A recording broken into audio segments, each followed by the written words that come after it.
mi ṣe ìpàdé àdúrà lédè Yorùbá pọ́nbélé. bá mi ṣe owó fún láti ṣe láti ní ìpàdé ìrọ̀kọ́lọ́run kó máa fàyè rẹ̀ gbá. Àdúrà ńlá ni mo ṣe ṣàmì ńlá. agbára Ọlọ́run ràn yín nípàdé yìí pẹ̀lú iṣẹ́ àmì àti ìyanu lọ́kànjọ̀kan. gbogbo ènìyàn tó ń wá síbẹ̀ ló ń jẹ́rìí sí agbára Ọlọ́run nítorí ogun tó ń ja ọmọ Oòduà kò bóyìnbó. ayé ó má Gbogbo tó nílò owó fún láti ṣe láti ní ìpàdé ìrọ̀kọ́lọ́run kó máa fàyè rẹ̀ gbá. bá mi ṣe o. Àdúrà ńlá ni mo ṣe ṣàmì. Ṣọ̀rẹ́ bá mi ṣe o, olú ọ̀run bá mi ṣe o, akiri ṣọ̀rẹ́ bá mi ṣe o, àkọ́dá ayé bá mi ṣe, aṣẹ̀dá ọ̀run bá mi ṣe o, jọ̀wọ́ bá mi ṣe o. Bá mi ṣe Olúwa, ẹni ó bá ṣe ló ráyè gbé. Ó bẹ̀bẹ̀, ṣọ̀rẹ́ bá mi ṣe o. ẹ máa kú déédéé wòyí ẹ̀yin èèyàn mi nínú Olúwa. Mo kí yín káàbọ̀ sí orí ètò yìí, ètò bá mi ṣe ìpàdé àdúrà ní ojúlówó èdè Yorùbá. Ètò máa ń wáyé láti ìjọ Mount Zion Christian Ministries International Freedom Arena nílùú London ní orúkọ mi ní olùṣọ́ àgùntàn Débọ̀ Adégòkè. Adúpẹ́ lọ́wọ́ Ọlọ́run fún àwọn ẹ̀rí lọ́kan òjọ̀kan èyí tó ti ń ti inú ìpàdé yìí jáde wá. Mo sì gba Ọlọ́run gbọ́ pé lónìí ìwọlẹ̀ rí kan lórúkọ Jésù. Iṣẹ́ ìránṣẹ́ tòní torí ti ẹni. Ìgbà tí àkókò bá tó láti gbàdúrà, mo fẹ́ ká tóra ká gbàdúrà torí pé Yorùbá wípé ogun tó ń jọmọ Oòduà kò gbé ìbò, ijó tó bá sì kani lára àdínkù jó ni. Mo mọ̀ pé dájú pé lẹ́yìn àdúrà tòní lórúkọ Jésù ó lẹ́rìí ńlá. Tí ẹ̀rí rẹ̀ bá ti dé tẹ̀wá láago, ògo ní forúkọ Olúwa. Ẹ farabalẹ̀, ẹ máa bá a ká lọ. Ìwọlẹ̀ rí kan lórúkọ Jésù. Ọlọ́run fẹ́ ṣí wa lójú ẹ̀mí àwọn agbára iṣẹ́ àmì àti iṣẹ́ ìyanu tó wà nínú ẹ̀jẹ̀ Jésù Kristi, torí náà ló fi ní kọ iyán ẹ̀jẹ̀ Jésù kéré mọ́. Iṣẹ́ àmì àkọ́kọ́ ni pé ó ń pa ẹ̀ṣẹ̀ àti oró ẹ̀ṣẹ̀ rẹ́.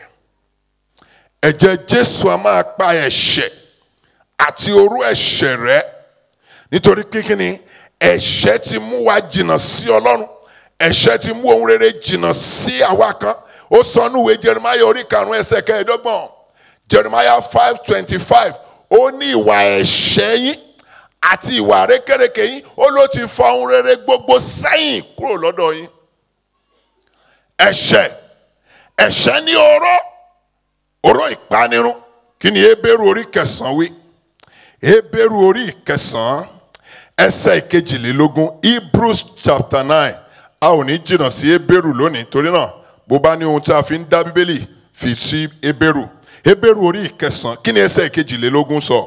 Hebrews 9:22.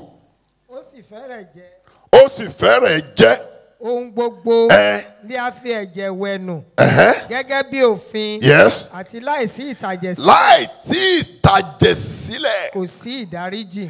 Ní inú Bíbélì ní ìgbà láíláí, nínú májẹ̀mú láíláí, béèyàn kan bá ṣẹ̀ yóò lọ wá ẹyẹlé, yóò lọ wá màálù, ó dìbẹ́ lórí bẹ́ṣẹ̀ rẹ̀ bá ṣe tóbi tó. Hallelujah. Bẹ́ṣẹ̀ rẹ̀ bá ti tóbi tó, màálù ni ó wà tàbí ẹran àgbò. Ṣùgbọ́n kò sí ẹ̀ṣẹ̀ bó ṣe lè pọ̀ tó, ó wá lè jẹ́ ẹyẹlé lágbára rẹ̀ ká. Yóò wá mú wá síwájú pẹpẹ. Níbẹ̀ ni àwọn àlùfáà ó ti dúnbù rẹ̀, wọ́n wá ta ẹ̀jẹ̀ yìí sílẹ̀ fún ìràpadà, fún ìdáríjì ẹ̀ṣẹ̀. I don't know how much we will have been spending now. Ṣùgbọ́n lẹ́ẹ̀kan ṣoṣo Jésù ta ẹ̀jẹ̀ rẹ̀ sílẹ̀ lórí òkè Kávárì, lórí igi àgbélébù, láti fọ ẹ̀ṣẹ̀ àti oró ẹ̀ṣẹ̀ nù kúrò lára wa. Hallelujah. Torí náà lójoojúmọ́ máa fi ẹ̀jẹ̀ Jésù wẹ̀ láti wẹ̀ ọ́ mọ́ kúrò nínú àìṣedédé, torí Yorùbá ní èèyàn ò lè rìn kórí má mì. Olúwa fi ẹ̀jẹ̀ rẹ̀ pa gbogbo ẹ̀ṣẹ̀ mi rẹ́. Ọ̀dọ́ àtàwọn ọmọ àgbàlá lẹ́rìí. Ẹ̀jẹ̀ Jésù ló ń la ọ̀nà fún wa dé ibi ìtẹ́mímọ́. Ẹ̀ṣẹ̀ ti lé wa jìnnà. Ẹ̀ṣẹ̀ ò jẹ́ àsúnmọ́ tòsí ibi mímọ́. Ẹ̀ṣẹ̀ ò jẹ́ àwọ̀ Holy of Holies. Ní ìgbà kan, ní wòlíì nìkan ló láṣẹ àti wọ pẹpẹ ibi mímọ́. Ṣùgbọ́n ibi mímọ́ ti wá di ibi tí ìwọ àti èmi ń wọ̀ torí pé ẹ̀jẹ̀ Jésù, the blood of Jesus has given us access to the holy of holies. Hallelujah. Bíbẹ̀ ẹ̀kọ́ ṣe làwọn kan bá máa fi búrẹ́dì kó wa lómi ọbẹ̀. Ẹ lọ mẹ́gbẹ̀rún báyìí wá, mo fẹ́ wọ bí mímọ́ nítorí fún ọ. I want to enter into the holy of holies torí ọ̀rọ̀ rẹ gbà bẹ́ẹ̀. Go and bring 10,000 pounds. Ṣùgbọ́n ìwọ àti èmi, ẹ̀jẹ̀ Jésù ti la ọ̀nà fún wa láti wọ ibi mímọ́. Láti wọ ibi mímọ́. Ẹ jẹ́ ká lọ sínú ìwé Hébérù. Hébérù kan náà orí ìkẹwàá. Hebrews chapter 10 verses 19 to 22. Kí ló wí? Hebrews 10, 19 to 22. Ará. Yes. Ǹjẹ́ bí a ti ní ìgboyà láti wọ inú ibi mímọ́ nípasẹ̀ ẹ̀jẹ̀ Jésù. A ní ìgboyà. We have boldness to enter into the holy of holies through the blood of Jesus. A ní ìgboyà. Ìgboyà tó wà ń bẹ̀ ni pé ẹ̀jẹ̀ Jésù ti ṣètùtù fún wa. Bá a bá wọ bẹ̀, bá a bá ti ẹ̀já láìmọ̀, a ó tún jáde. Unlike ìgbà àtijọ́, bẹ́lẹ́ṣẹ̀ bá wọ ibi mímọ́ yóò kù síbẹ̀ ni. Ṣùgbọ́n a ní ìgboyà láti lọ síwájú Olúwa. A ní ìgboyà. A ní ìgboyà. Ohun kejì, iṣẹ́ ìyanu kejì. Ẹnìkan lè máa rò pé bóò ni ìdáríjì ẹ̀ṣẹ̀ ṣe jẹ́ṣẹ́ ìyanu. Iṣẹ́ ìyanu tó ga jù ó ní kéèyàn fi ayé rẹ̀ fún Jésù kí Jésù sì pa ẹ̀ṣẹ̀ èèyàn rẹ́ bí ẹni pé èèyàn ò dẹ́ṣẹ̀. Ẹ̀dá ló máa ń ka ẹ̀ṣẹ̀ sí. Ẹ̀dá ló ní àkọsílẹ̀ rẹ̀. Ní 1904 òun báyìí ní baba ńlá rẹ̀ ṣe. Ní 1984 ẹ̀ tún repeat ẹ̀. Ní kété tí ẹ̀dá bá ti fẹ́nu ara rẹ̀ jẹ́wọ́ ẹ̀ṣẹ̀ níwájú Olúwa, ẹ̀jẹ̀ Jésù ní ìrésà. Pé ó ti ń jẹ́wọ́, Jésù á sọ fún bàbá pé ó ti ń jẹ́wọ́, ó ti fẹ́nu rẹ̀. Tí ọkàn ló jẹ́wọ́, a ní òkè fẹ̀jẹ̀ rẹ̀ parẹ́. And there is no record of it anywhere again. Lọ́pọ̀lọpọ̀ ìgbà tí ó gbọ́ di pé ọ̀rọ̀ ò lọ bó a ṣe fẹ́, àwọn ẹ̀ṣẹ̀ tọ́lọ́run ti gbàgbé lọ́pọ̀lọpọ̀ wa tún máa ń dárúkọ. Olúwa àbẹ́ṣẹ̀ primary school ló tún rántí ni. Àbẹ́ràn tí mo yọ jẹ nínú sásùn ló tún rántí. Ó ti gbàgbé. Ti gbàgbé. Tàbárí ẹ̀ṣẹ̀ tó sì ń dí ẹnikẹ́ni lọ́wọ́ lábẹ́ ohùn mi lónìí. Ẹ̀jẹ̀ Jésù kó máa pa rẹ́ pátápátá. Mo ní ẹ̀jẹ̀ Jésù kó máa pa rẹ́ pátápátá. Ohun kejì, iṣẹ́ ìyanu kejì tí ẹ̀jẹ̀ Jésù ń ṣe ni pé ó ń sọ òkú di ààyè. Gbọ́ mi dáadáa. Torí pé kí ni ẹni tó ní ẹ̀jẹ̀ ló ń jẹ́ àjíǹde àti ìyè. Ẹni tó wà láàyè síbẹ̀ ni. Ó ní Yorùbá pè ní àìkú, àìsá, àìdíbàjẹ́. Orúkọ rẹ̀ ló ń jẹ́ bẹ́ẹ̀. Gbọ́ mi, tí Jésù tó ní ẹ̀jẹ̀ bá jẹ́ àìkú, àìsá, àìdíbàjẹ́, ẹ̀jẹ̀ rẹ̀ gan ò lè kú. Níbi tí ẹ̀jẹ̀ yìí bá sì wọ̀, ikú gbọ́dọ̀ di ìyè. Ìdíbàjẹ́ gbọ́dọ̀ di àtúnṣe. Torí náà lábẹ́ omi lálẹ́ yìí, gbogbo nǹkan tọ́ta ti sọ dòkú. Lórúkọ Jésù, ẹ̀jẹ̀ Jésù kó máa sọ wọ́n jì. Àṣàmì dáadáa. Ṣàmì bí ẹni tó gbàgbọ́. Mo ní gbogbo nǹkan tọ́ta ti bàjẹ́ nínú ọ̀rọ̀ rẹ. Ẹ̀jẹ̀ Jésù kó máa tún wọn ṣe. Mo ní ẹ̀jẹ̀ Jésù kó máa tún wọn ṣe. Ó sọ nínú ìwé Léfítíkù orí kẹtàdínlógún ẹsẹ̀ kọkànlá. Leviticus 17:11. Ó ní ẹ̀mí ohun kan ó ń bẹ nínú ẹ̀jẹ̀ rẹ̀. The life of a thing is in his blood. Aha. Tí ẹ̀mí ohun kan bá ń bẹ nínú ẹ̀jẹ̀ rẹ̀, ẹ̀mí Jésù pẹ̀lú ń bẹ nínú ẹ̀jẹ̀ rẹ̀. Jésù sì ní ẹ̀jíǹde àti ìyè. So bí tí ẹ̀jẹ̀ yìí bá wà, ìyè wà ń bẹ.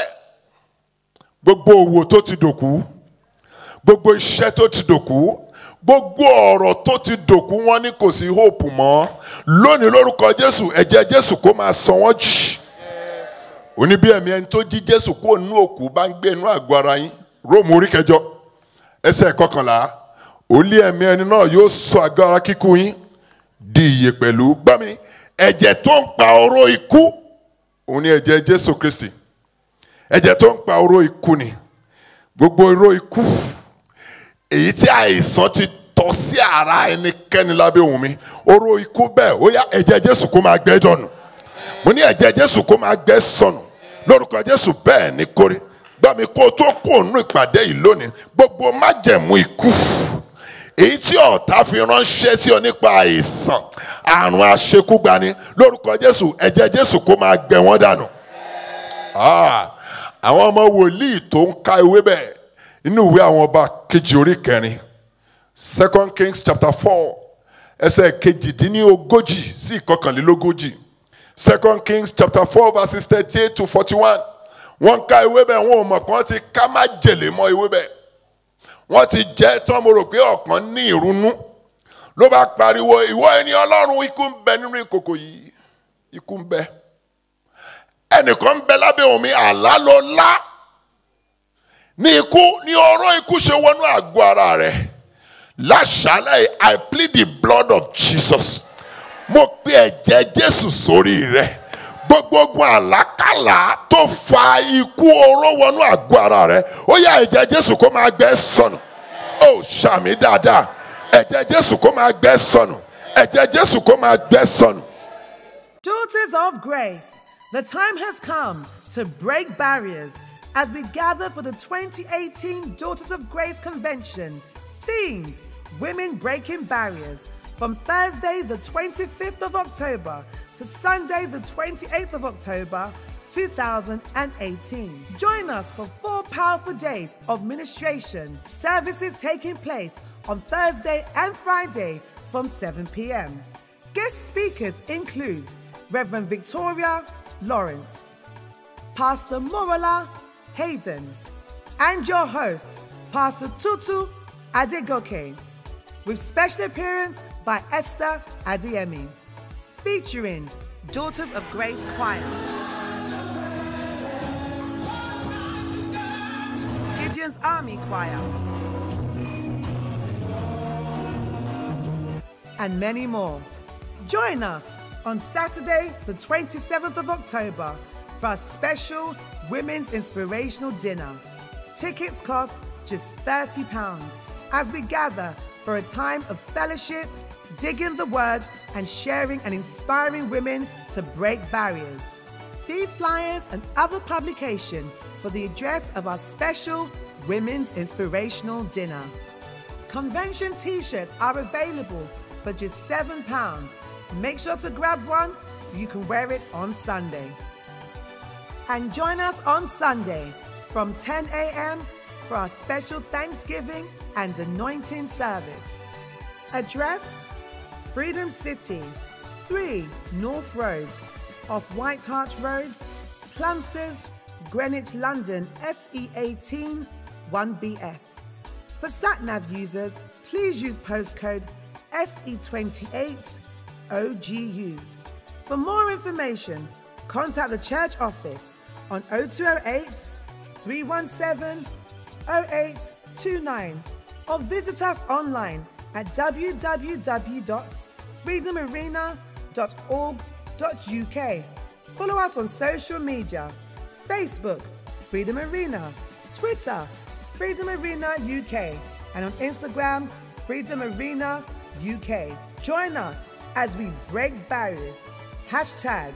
#WBB. Ó ní ẹ̀jẹ̀ rẹ̀ ló ka àwọn kan yẹ, ló kà wá yẹ láti jẹ àǹfààní àti ìbùkún táwọn ẹni mímọ́ lẹ́tọ̀ọ́ sí. Ìwọ náà lẹ́tọ̀ọ́ sí. Mo fẹ́ kó gbàdúrà, Olúwa fi ẹ̀jẹ̀ rẹ̀ kà mí yẹ láti jẹ àǹfààní àti ìbùkún tó tọ́ sí àwọn ènìyàn mímọ́ láti òní lọ. Ó yá kó orúkọ Jésù gbàdúrà.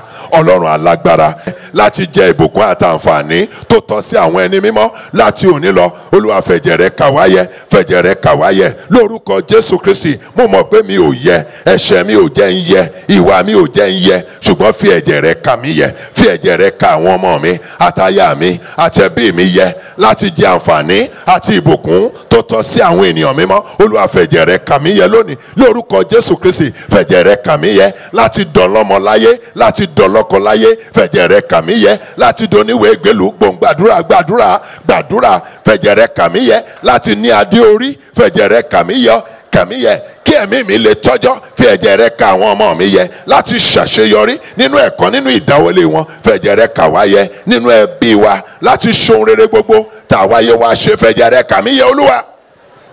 Are you praying at all? The blood of Jesus.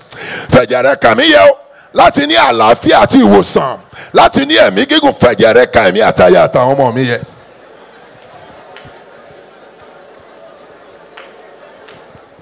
Jésù Kristi Olúwa wa, Jésù Olúwa wa. Mo rọ̀ ọ́ má rẹ̀wẹ̀sì nínú àdúrà yìí. Mo sọ fún wa pé it's a deliverance service. Ó nílò àti máa lé wòlíì kan kiri mọ́. Ẹ ṣètúsílẹ̀ fún mi. No. Fẹ́ kó gbàdúrà. Olúwa fi ẹ̀jẹ̀ rẹ pa ẹ̀ṣẹ̀ àti oró ẹ̀ṣẹ̀ tó ń dí ìṣeré mi lọ́wọ́. Fi ẹ̀jẹ̀ rẹ pa wọ́n rẹ́ lónìí lẹ́sẹ̀kẹsẹ̀. Ó yá gbórúkọ Jésù gbàdúrà. Ọlọ́run alágbára, gbogbo ẹ̀ṣẹ̀ àti oró ẹ̀ṣẹ̀ tó ń dí ìṣeré mi lọ́wọ́, Olúwa fẹ̀jẹ̀ rẹ pa wọ́n rẹ́ lẹ́sẹ̀kẹsẹ̀. Fẹ̀jẹ̀ rẹ ṣe ìrísà, fẹ̀jẹ̀ rẹ ṣe ìrísà. Ẹ̀ṣẹ̀ àtorú ẹ̀ṣẹ̀ tó ń dí ìṣeré mi, táyà mi, tàwọn ọmọ mi lọ́wọ́, tó ń dí ìṣeré wa lọ́wọ́ nínú ẹbí wa, nínú ìjọ yìí, Olúwa fẹ̀jẹ̀ rẹ ṣe ìrísà. Pa wọ́n rẹ́ pátápátá, pa wọ́n rẹ́ lẹ́sẹ̀kẹsẹ̀, pa wọ́n rẹ́ lẹ́sẹ̀kẹsẹ̀, pa wọ́n rẹ́ lẹ́sẹ̀kẹsẹ̀ lórúkọ Jésù Kristi. Fẹ̀jẹ̀ rẹ pa wọ́n rẹ́ gbogbo ẹ̀ṣẹ̀ àtorú ẹ̀ṣẹ̀ tó ń dí ìṣeré mi àtayé àtàwọn ọmọ mi lọ́wọ́, tó ń dí ìṣeré bí wa àtijọ́ yìí lọ́wọ́. Olúwa fẹ̀jẹ̀ rẹ pa wọ́n rẹ́ pátápátá lónìí. Fi pa wọ́n rẹ́ pátápátá lónìí.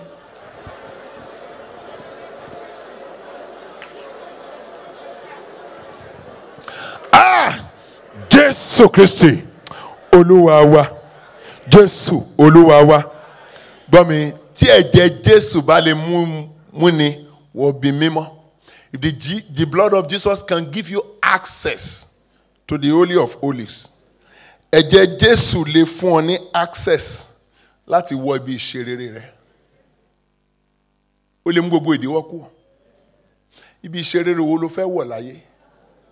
Gbọ́ mi, kò sí ilẹ̀kùn, kò sí ìdíwọ́ tí ẹ̀jẹ̀ Jésù ò lè mú kúrò. Fẹ́ kó gbàdúrà. Olúwa fi ẹ̀jẹ̀ rẹ mú gbogbo ìdíwọ́ kúrò nínú ayé mi lónìí, kí n lè wọ ibi ìṣeré mi lọ lẹ́sẹ̀kẹsẹ̀. Ó yá korúkọ Jésù gbàdúrà. Ọlọ́run alágbára, fi ẹ̀jẹ̀ rẹ mú gbogbo ìdíwọ́ kúrò nínú ayé mi, nínú ayé aya mi, nínú ayé àwọn ọmọ mi. Gbogbo ìdíwọ́ máa mú kúrò. Ẹnikẹ́ni àtohunkóhun tó fira wọn ṣe ìdíwọ́, Olúwa fẹ̀jẹ̀ rẹ mú wọn kúrò. A fẹ́ wọ bí ìṣeré wa lọ lẹ́sẹ̀kẹsẹ̀. Lẹ́yìn àdúrà yìí, mo fẹ́ wọ ibi ìṣeré mi lọ. Aya mi, àwọn ọmọ mi gbọ́dọ̀ wọ ibi ìṣeré wọn lọ. Nínú ẹbí wa gbọ́dọ̀ wọ ibi ìṣeré wa lọ. Olúwa fi ẹ̀jẹ̀ rẹ mú gbogbo ìdíwọ́ kúrò lẹ́sẹ̀kẹsẹ̀. Gbogbo ìdíwọ́ tó wà nínú ayé wa, fẹ̀jẹ̀ rẹ mú kúrò, fẹ̀jẹ̀ rẹ mú kúrò, fẹ̀jẹ̀ rẹ mú kúrò. Ohunkóhun àtẹnikẹ́ni tó ń dí mi lọ́wọ́ ìṣeré, tó ń dí aya mi, àwọn ọmọ mi lọ́wọ́ ìṣeré, Olúwa fẹ̀jẹ̀ rẹ mú wọn kúrò lẹ́sẹ̀kẹsẹ̀. Fi ẹ̀jẹ̀ rẹ palẹ̀ wọn mọ́, palẹ̀ gbogbo ìdíwọ́ mọ́, palẹ̀ gbogbo ìdíwọ́ mọ́.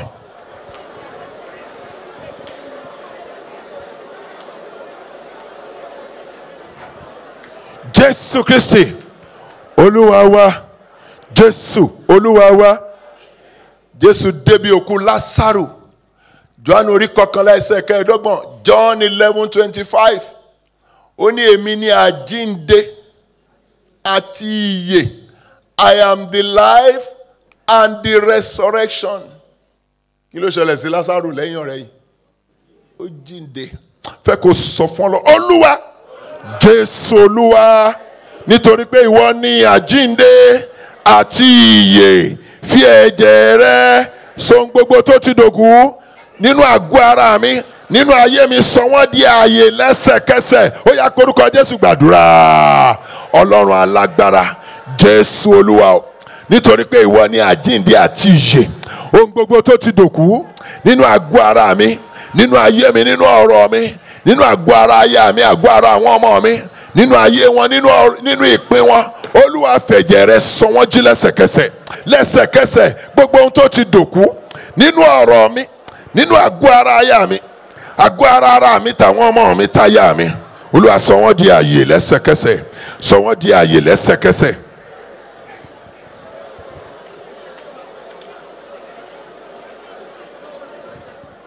Jésù Kristi Olúwa wa, Jésù Olúwa wa. Mo rọ̀ ọ́ lọ kọ́ àwọn oríkì Olódùmarè. Níbi tá a ti wá kò sẹ́bi tí ò ní oríkì. Sometimes tí àwọn oríkì tí wọ́n bá ń kí ọ ní oríkì ìdílé, èmi ò mọ̀ tiẹ̀, orí awú. Sọ fún wa nígbà kan pé ìlà tí mo kọ́ ó máa ń expose mi. Àwọn onílù bọ́n ṣe máa ń dá mi mọ̀ mi ò mọ̀. Tán bá ti ń lùlù tán kí oríkì ìdílé mi mo mọ̀. Bó bá kí Olódùmarè, orí Olódùmarè máa ń wú. Ó máa ń wú.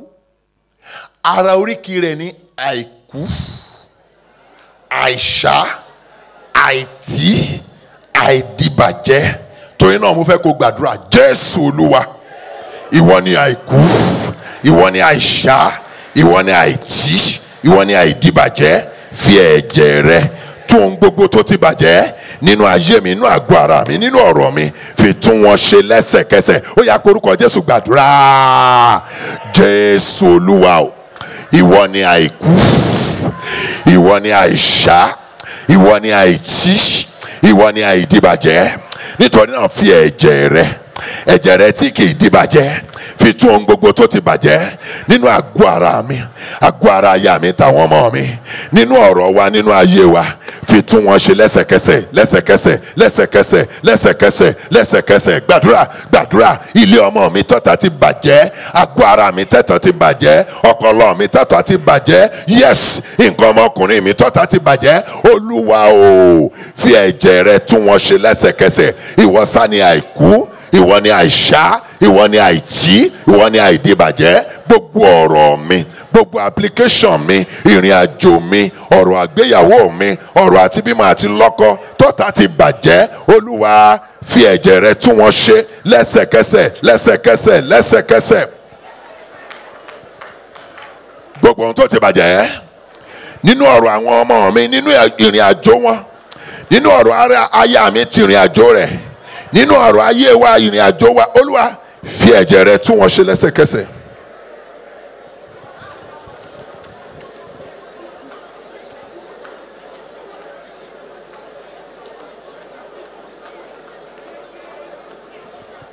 Jésù Kristi Olúwa wa, Jésù Olúwa wa. Mo máa kí wa káàbọ̀. Dúpẹ́ lọ́wọ́ Ọlọ́run fún ọ̀nà tí ìpàdé tòní gbà ní. Mo gbọ́ Ọlọ́run gbọ́ pé o ti gbàdúrà. Lórúkọ Jésù ó rí èrè àdúrà jẹ. Má kàn máa gbàdúrà lórí ètò móhùnmáwòrán yìí. Ó ṣe darapọ̀ mọ́ wa nínú ìjọ wa ní Freedom Arena ní Plumstead. Ẹ̀ẹ̀mejì ní ìpàdé bámiṣe máa ń wáyé ní oṣù, ní sátidé kejì àti sátidé kẹrin láàrin aago 9 sí aago 11 òwúrọ̀. Bẹ́ẹ̀ náà ni bámiṣe sì tún máa ń yé nínú ìjọ wa ẹ̀ka ìjọ wa tó wà ní Manchester. Àdírẹ́sì àti àkókò rẹ̀ ó wà lórí móhùnmáwòrán. A tún ṣe ìpàdé òru àtúnṣe, ìṣọ́ òru ni ní gbogbo jímọ̀ àkọ́kọ́ ní oṣù láàrin aago 8 alẹ́ sí aago 1 òru. Darapọ̀ mọ́ wa nú àwọn ìpàdé yìí lórúkọ Jésù ó rí tiẹ̀ ṣe. Bó ẹ̀rí bá ti dé tẹ̀ wá láago, jẹ́ ká pín ẹ̀rí rẹ̀ pẹ̀lú àwọn ọmọ Ọlọ́run. God bless you. Akiriṣore bá mi ṣe o, àkọ́dá ayé bá mi ṣe, àṣẹ̀dá ọ̀run bá mi ṣe